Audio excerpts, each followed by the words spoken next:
진주시가 도전 3년 만에 유네스코 공예 민속예술 창의도시로 지정됐습니다.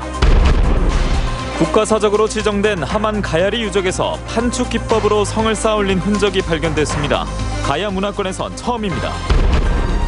대입 정시 확대 논란 속에 학생이 원하는 과목을 스스로 선택하는 고교 학점제 시행을 앞두고 우려의 목소리가 커지고 있습니다. 계속해서 경남 소식 진주에서 전해드립니다. 진주시가 도전 3년 만에 유네스코 공예민속예술 창의도시로 지정됐습니다. 창의도시 지정으로 진주시는 문화와 산업이 균형 잡힌 도시로서 명성을 높이는 것은 물론 세계적인 네트워크를 통해 문화와 창의 자산을 보다 많이 확보할 수 있을 것으로 기대됩니다. 서윤식 기자입니다. 진주시가 유네스코 공예민속예술 분야 창의도시로 지정됐습니다.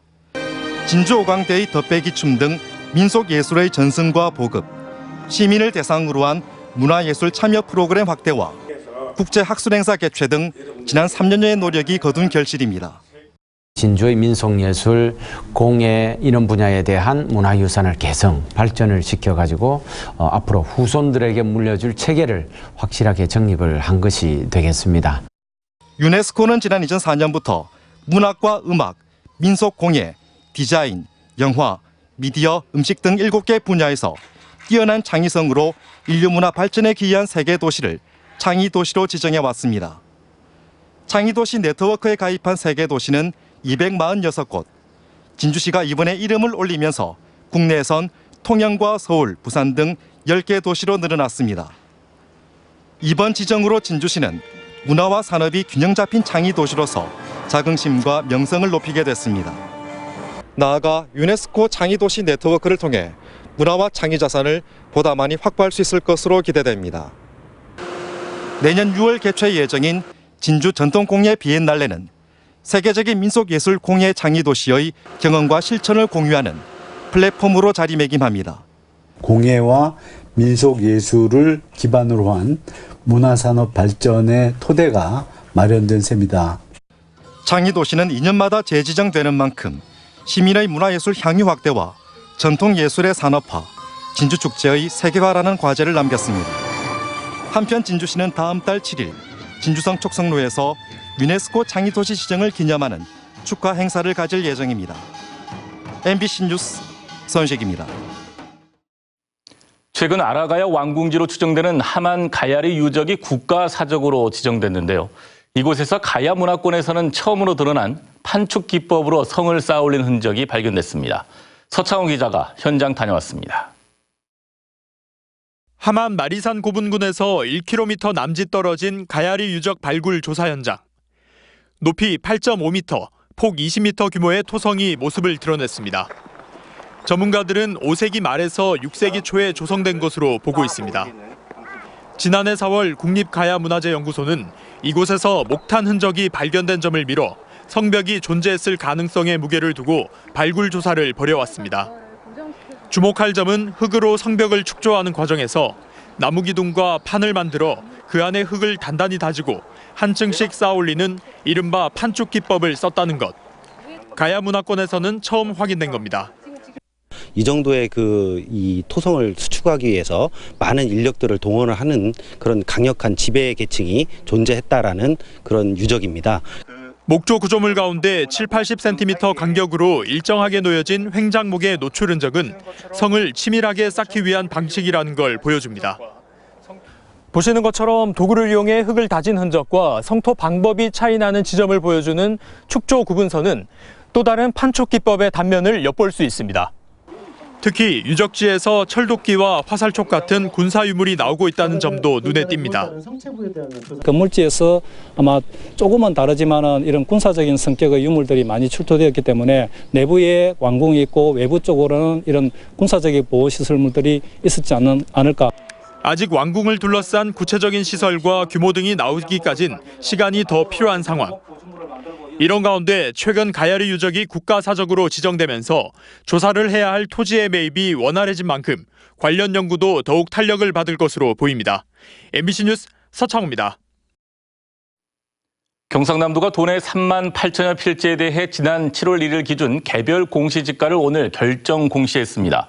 조사 대상은 1월 1일부터 6월 30일까지 분할, 합병, 지목 변경 등 토지 이동이 발생한 도내 3만 8천여 필지입니다. 개별 공시지가는 시군 구청 민원실이나 읍면동 주민센터, 인터넷 부동산 공시가격 알림이에서 열람할 수 있고 이의가 있으면 오는 12월 2일까지 방문 우편 등의 방법으로 신청할 수 있습니다.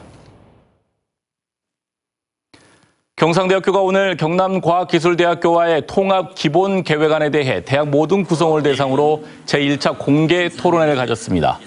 경상대는 대학 통합 추진과 관련해 충분한 정보를 제공하고 이해관계자의 다양한 의견을 수렴하기 위해 공개 토론회를 마련했다고 밝혔으며 2차와 3차 공개 토론회는 다음 달 1일과 4일 열리기로 했습니다. 한편 경상대는 다음 달 6일부터 8일까지 진행될 대학 통합 추진에 대한 의견 조사에서 학생 투표권자 비율을 기존 3.9%에서 16%로 높이기로 했습니다. 수능 위주의 정시를 확대하겠다는 대통령의 발언 이후 교육계 안팎의 논란이 가중되고 있습니다. 특히 학생 개개인의 진로와 적성에 따라 원하는 과목을 스스로 선택하는 고교 학점제 시행을 앞두고 우려의 목소리가 높습니다. 박종훈 기자입니다. 김해의 한 고등학교, 학생들이 지난 한 학기 동안 연구한 과학 과제들을 발표합니다. 또 다른 역사교실, 팀을 이루어 저마다 고려시대 주요 사건들을 놓고 열띤 토론을 벌입니다. 2025년 전면 고교 학점제 시행을 앞두고 연구학교로 지정된 이 학교에선 2년째 학생들 스스로 진로와 적성에 맞는 수업을 선택해 배우고 있습니다. 공학 분야 진로를 희망하고 있어서 물리학 실험 과목을 선택해서 이수하고 있습니다. 학생들은 원하는 강좌가 있는 인근 학교에 가서 수업을 들을 수 있고 온라인으로도 과목 이수가 얼마든지 가능해졌습니다. 4차 산업혁명 시대에 요구하는 창의력과 융합력을 가지고 있는 그런 학생들을 육성하는 데 이러한 고교 학점제가 많은 도움이 될 거라고. 정시 비중 상향을 포함한 입시제도 개편안도 마련하겠습니다. 그런데 논란을 짚인 대통령의 시정연설 이후 교육계에선 우려의 목소리가 높습니다. 수능 위주의 정시 확대는 기존 교육 정책은 물론 학생 중심의 고교 학점제와도 사실상 정면 배치되는 것으로 학교 현장의 다양성과 창의성을 크게 위축시킬 거란 점 때문입니다. 특히 공간 확보 등 고교 학점제 환경 조성을 위해 올해만 60억 원, 내년에는 110억 원의 예산을 투입할 예정인 경남교육청은 당혹감을 감추지 못하고 있습니다. 또는 고교 학점제 기반 조성을 위해서 학생 과목 선택권 확대나 학교 공간 재구성이나 그다음에 교육 공동체 구성원들의 인식 개선을 위해서 부단히 노력하고 있는데 깜깜이 학종과 줄 세우기 정시라는 오명을 받고 있는 대입제도. 정부는 이런 불신을 해소시킬 방안을 찾고 있고 곧 발표하겠다고 약속했습니다. 정시 확대에 대한 논란과 우려 속에 교육부의 대입 공정성 강화 방안 발표에 교육계 안팎에 이목이 쏠리고 있습니다. MBC 뉴스 박종웅입니다. 각종 재난에 대응한 훈련의 중요성이 갈수록 커지고 있는데요. 사천에서는 유람선이 좌초돼 기름이 유출된 상황을 가정한 훈련이 있었습니다. 김태석 기자입니다. 선원과 승객 30명을 태운 유람선이 사천 신수도 앞바다에서 암초에 걸려 승객 13명이 바다에 빠진 상황이 연출됩니다. 신고를 받은 해경관제센터가 소방서와 지자체, 군부대, 민간해양구조대 등의 사고 상황을 전파하고 승객 13명이 해상 추락하고 선미기관실에 화재 발생하였으며 벙커 A유가 유출되고 있는 상황이에요. 인명을 구조하기 위해 헬기와 구조함이 출동해 현장에 도착합니다. 해상에 빠진 승객들을 속속 구조하고 사망자와 부상자는 긴급 이송합니다. 화재를 진압하고 뜨거워진 선박 온도를 낮추는 냉각 작업을 벌입니다. 재난수습 홍보반에서는 언론 브리핑을, 인근 주민들에겐 긴급 재난 문자를 발송합니다. 기름 20톤이 유출돼 사천 해변으로 흘러 들어간 상황. 오일 펜스를 설치하고 대형 방제정을 동원한 해안 방제 작업을 시작합니다. 유출된 기름이 조류와 바람을 타고 통영 먼바다까지 확산된다는 상황을 가정해 훈련이 진행되고 있습니다. 방제 작업까지 마치고 사고 선박을 항구로 안전하게 예인하면 모든 상황이 종료됩니다. 인근 주민에게 대한 안전 문자를 상황이 수습된 이후에 보낼 것이 아니라 상황이 발생되었을 때 재난 대응 현장 훈련도 중요하겠지만 분향소 운영과 양식장 피해 보상 등 재난 후 상황에 대비한 훈련이나 점검도 필요해 보입니다. MBC 뉴스 김태석입니다.